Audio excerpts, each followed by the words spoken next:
Hi everybody, this is Jennifer Kronk, and this is a very brief screencast to show you how you can log into the Chrome browser. So the Chrome browser, to start off with, is this little guy right here. It's a pinwheel with three colors, red, yellow, green, with a blue center. Whenever you're using your Google Apps for Education items or your apps, you want to make sure that you are logged in to the Chrome browser.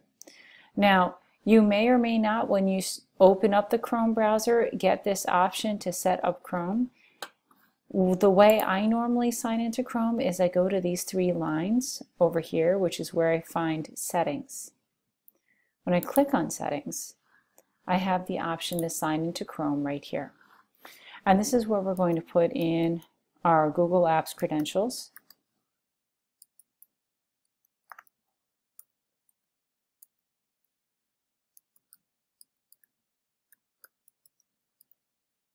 And as soon as I get these in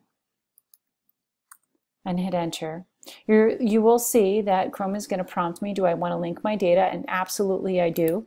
There's a lot of great things that happen when you link your data, and Chrome will actually make your life a lot easier. So I say, okay, I got it. And I am waiting for Chrome to start populating, and look what's happening. These are little extensions that I have put onto my Chrome browser to help increase its functionality. And I'm happy to go over these things with you in the future. But for this training, we're just going to get to the basics. So I've logged into Chrome. The color of this is actually probably going to change because I have several different windows for different accounts. So this is my Hastings account. You'll see that I have my Dobbs Ferry account is a different color. So that's just one of the things that helps keep me organized. While I'm waiting for it to finish populating, I am now going to go to drive.google.com. I am logged in now to my Chrome browser, so I'm also logged into my Google Apps. That's one of the great things about logging into the Chrome browser. Now I wanted to bring you to the Drive so I could go over just some basics with you.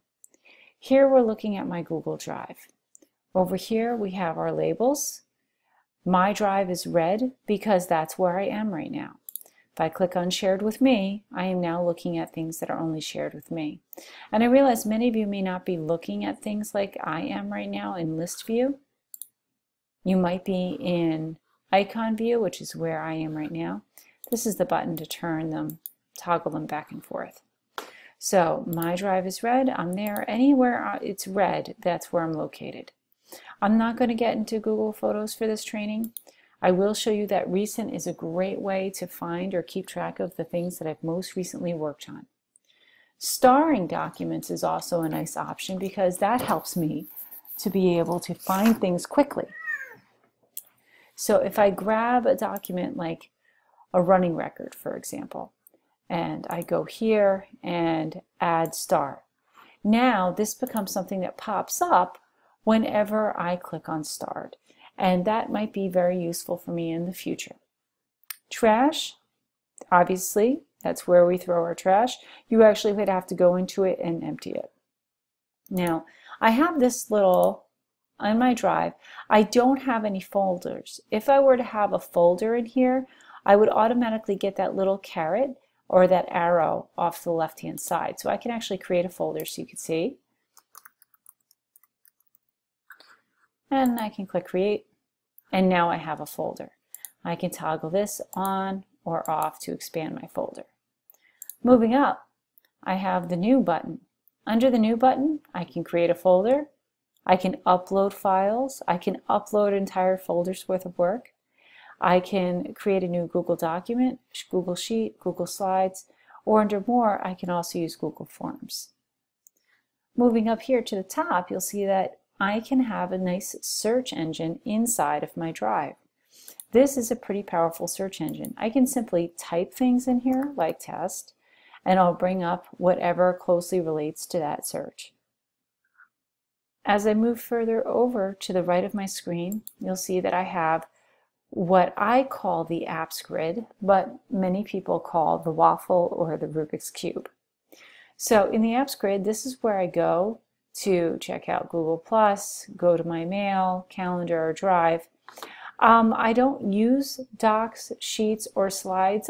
I don't get there by using these 3 buttons. I actually think they add an extra layer of work in navigation. If I need to create a doc, a sheet, or a slide, I go simply to my drive and I look in there. That's simple. So that's our apps grid. Here we already went over our view. Here you can decide how you want to view your files, when they were last modified, or alphabetically by name. And we also have this great little information panel. As I turn it on, it'll give you examples of, or not examples, it'll give you small descriptions of what has happened so far in that particular document or folder. Here is your settings. This is really important.